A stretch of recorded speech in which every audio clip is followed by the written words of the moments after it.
Hello friend, इस video में हम एसएससी एमटीएस के महत्वपूर्ण प्रश्न को देखेंगे जो कि आपके एग्ज़ाम के लिए बहुत ही महत्वपूर्ण रहेगा। इसलिए आप वीडियो में लास्ट तक बने रहिएगा। चैनल पर नए हैं तो वीडियो को लाइक, चैनल को सब्सक्राइब भी कर लीजिएगा। पहला क्वेश्चन है, हरित क्रांति का जनक किसे कहा जाता है? ये है दयाराम साहनी, बी है एम एस स्वामीनाथन, सी है स्वामी विवेकानंद और डी ऑप्शन है गोपाल कृष्ण गोखले। तो जो हरित क्रांति का जनक कहा जाता है वो कहा जाता है एम एस स्वामीनाथन जी को। और हरित क्रांति की शुरुआत कहाँ से हुई थी? तो हुई थी पंजाब से। भारत में हरित क्रांति की शुरुआत कहाँ से हुई थी? तो हुई थी पंजाब से। और हरित क्रांति की शुरुआत कब हुई थी? तो हुई थी 1965 से 1968 के बीच में हुई ही। इसको भी आपको ध्यान रखना है। क्वेश्चन नंबर 2 है, काली मिर्च का सबसे अधिक उत्पादन राज्य है? ये है उत्तर प्रदेश, बी है मध्य प्रदेश, सी है राजस्थान और डी ऑप्शन है केरल। तो जो काली मिर्च का सबसे अधिक उत्पादन होता है भारत के राज्य में, वो कहाँ पर होता है? तो होता है केरल में। कहाँ पर होता है? केरल में। और इलायची का सबसे अधिक उत्पादन कहाँ होता है? इलायची का सबसे अधिक उत्पादन कहाँ होता है? तो इसका भी सही आंसर हो जाएगा केरल। अगला क्वेश्चन है, विंग्स ऑफ फायर के लेखक कौन हैं? ये है पंडित जवाहरलाल नेहरू, बी है स्वामी विवेकानंद, सी है महर्षि वाल्मीकि और डी ऑप्शन है एपीजे अब्दुल कलाम। तो इसका सही आंसर क्या हो जाएगा? इसका सही आंसर हो जाएगा ऑप्शन डी। ऑप्शन डी यानी कि एपीजे अब्दुल कलाम इसका सही आंसर हो जाएगा। अगला क्वेश्चन है, प्रदीप कुमार बनर्जी किस खेल से संबंधित हैं? ये है फुटबॉल, बी है क्रिकेट, सी है हॉकी और डी ऑप्शन है वॉलीबॉल। तो जो प्रदीप कुमार बनर्जी हैं वो संबंधित हैं फुटबॉल से और ये फुटबॉल में कैप्टन भी रह चुके हैं। क्वेश्चन नंबर 5 है, फ्रांस का पहला राजा कौन था? ये है नेपोलियन, बी है लुइस, सी है मल्टेस और डी ऑप्शन है इनमें से कोई नहीं। तो जो फ्रांस का पहला राजा था वो था नेपोलियन बोनापार्ट। कौन था? Napoleon Bonaparte. ऑप्शन इसका ये सही हो जाएगा। क्वेश्चन नंबर 6 है, गंगा एवं ब्रह्मपुत्र की संयुक्त जलधारा है? ये है उपमा, बी है मेघना, सी है सागर और डी ऑप्शन है पद्म। तो जो गंगा और ब्रह्मपुत्र की संयुक्त जलधारा है वो कौन है? तो है मेघना। कौन है? मेघना। और इसकी जो सहायक नदी है, मेघना की जो सहायक नदी है वो कौन सी है? तो है बाराक। इसको भी आपको ध्यान रखना है। अगला क्वेश्चन है, भारत में मठों की स्थापना किसके द्वारा हुई थी? ये है गुरु नानक, बी है महर्षि वेदव्यास, सी है शंकराचार्य और डी ऑप्शन है कालिदास। तो जो भारत में मठों की स्थापना हुई थी वो किसके द्वारा हुई थी? तो हुई थी शंकराचार्य के द्वारा। तो ऑप्शन कौन सा हो जाएगा? ऑप्शन सी इसका राइट आंसर हो जाएगा। अगला क्वेश्चन है, वंदे मातरम गीत की रचना किसने की थी? ये है तुलसीदास, बी है महर्षि वेदव्यास, सी है रविन्द्रनाथ टैगोर और डी ऑप्शन है बंकिम चंद्र चटर्जी। तो जो वंदे मातरम गीत है उसकी रचना किसने करी थी? तो करी थी बंकिम चंद्र चटर्जी ने। और जो राष्ट्रगान है, जो हमारा राष्ट्रगान है उसकी रचना किसने की थी? तो करी थी रविन्द्रनाथ टैगोर जी ने। इसको भी आपको ध्यान रखना है। अगला क्वेश्चन है, फतेहपुर सीकरी किसके द्वारा बनवाया गया था? ये है अकबर, बी है बाबर, सी है नेपोलियन और डी ऑप्शन है चाणक्य। तो जब फतेहपुर सीकरी है वो किसके द्वारा बनवाया गया था? तो बनवाया गया था अकबर के द्वारा। अकबर के द्वारा बनवाया गया था। क्वेश्चन नंबर 10 है, भारतीय नोट के मुद्रा कहाँ छापे जाते हैं? ये है भोपाल, बी है जम्मू कश्मीर, सी है नासिक और डी ऑप्शन है उड़ीसा। तो जो भारत में मुद्रा के नोट छापे जाते हैं तो छापे जाते हैं आपके नासिक में। नासिक या फिर महाराष्ट्र या फिर नासिक में मुद्रा छापे जाते हैं। अगला क्वेश्चन है, जनसंख्या की दृष्टि से सबसे बड़ा देश कौन सा है? ये है भारत, बी है चीन, सी है अमेरिका और डी ऑप्शन है रूस। तो जो जनसंख्या की दृष्टि से सबसे बड़ा देश है वो कौन है? तो है चीन। और भारत आता है आपका 2 नंबर पर। और क्षेत्रफल की दृष्टि से सबसे बड़ा देश कौन सा है, तो है रूस। इसको भी आपको ध्यान रखना है।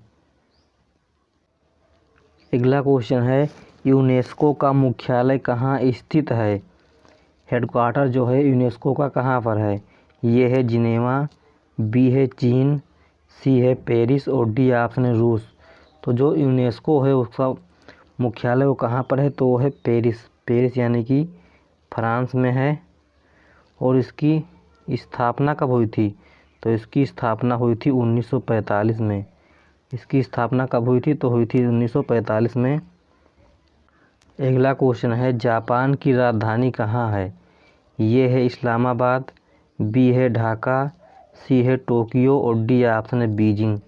तो जो इस्लामाबाद है वो कहाँ की राजधानी है, वो है पाकिस्तान की राजधानी। कहाँ की राजधानी है, पाकिस्तान। ढाका कहाँ की राजधानी है, बांग्लादेश की राजधानी ढाका है। टोक्यो कहाँ की राजधानी है, जापान की राजधानी है। और चीन कहाँ की राजधानी है, बीजिंग कहाँ की राजधानी है, तो राजधानी है चीन की। तो इसका सही आंसर क्या हो जाएगा, इसका सही आंसर हो जाएगा ऑप्शन सी। ऑप्शन सी यानी कि टोक्यो। जो जापान की राजधानी कहाँ है, तो वो है टोक्यो। अगला क्वेश्चन है, सबसे कठिन भाषा कौन सी है। ये है हिंदी, बी है अंग्रेजी, सी है चाइनीज और डी ऑप्शन है संस्कृत। तो जो भारत की सबसे कठिन भाषा है वो कौन सी है, तो है विश्व की सबसे कठिन भाषा कौन सी है, तो है चाइनीज। ये है जो विश्व की सबसे कठिन भाषा कौन सी है, तो है चाइनीज। और सबसे प्राचीन भाषा कौन सी है, तो है संस्कृत। इसको भी आपको ध्यान रखना है। क्वेश्चन नंबर 15 है, हेमलेट पुस्तक के लेखक कौन हैं। ये है तुलसीदास, बी है कबीरदास, सी है शेक्सपियर और डी ऑप्शन है कालिदास। तो जो हेमलेट पुस्तक है उसके लेखक कौन है, तो हैं शेक्सपियर। तो ऑप्शन कौन सा हो जाएगा, ऑप्शन हो जाएगा सी इसका राइट। अगला क्वेश्चन है, कुवैत की राजधानी कहाँ है। ये है काठमांडू, बी है कुवैत नगर, सी है टोक्यो और डी ऑप्शन है बगदाद। तो जो काठमांडू राजधानी है वो कहाँ की राजधानी है, वो है नेपाल की राजधानी। कुवैत नगर कहाँ की राजधानी है, तो है कुवैत की राजधानी। किसकी राजधानी है, कुवैत की राजधानी। तो इसका सही आंसर क्या हो जाएगा, इसका सही आंसर हो जाएगा ऑप्शन बी। ऑप्शन बी यानी कि कुवैत नगर।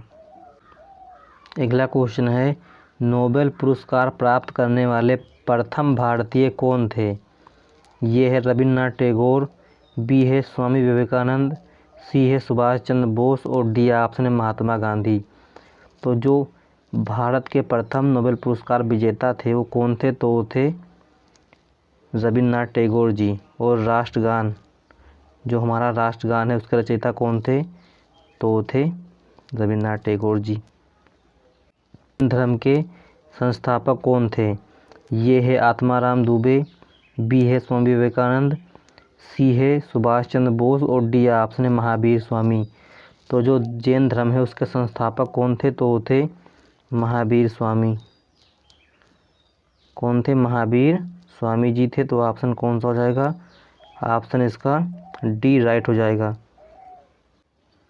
अगला क्वेश्चन है, टी शब्द, जो टी शब्द है, टी वर्ड है, वो किस खेल से संबंधित है। ये है बैडमिंटन, बी है क्रिकेट, सी है फुटबॉल और डी ऑप्शन है हॉकी। तो जो टी शब्द है वो किससे संबंधित है, वो संबंधित है आपका फुटबॉल से। तो ऑप्शन कौन सा हो जाएगा, ऑप्शन सी इसका राइट आंसर हो जाएगा। अगला क्वेश्चन है, मानव शरीर में कुल कितने गुणसूत्र होते हैं। ये है 25, बी है 46, सी है 50 और डी ऑप्शन है 28। तो जो मानव शरीर में गुणसूत्र की संख्या होती है वो कितनी होती है, तो होती है 46। और यदि जोड़ी में पूछा जाए, जोड़ी में मानव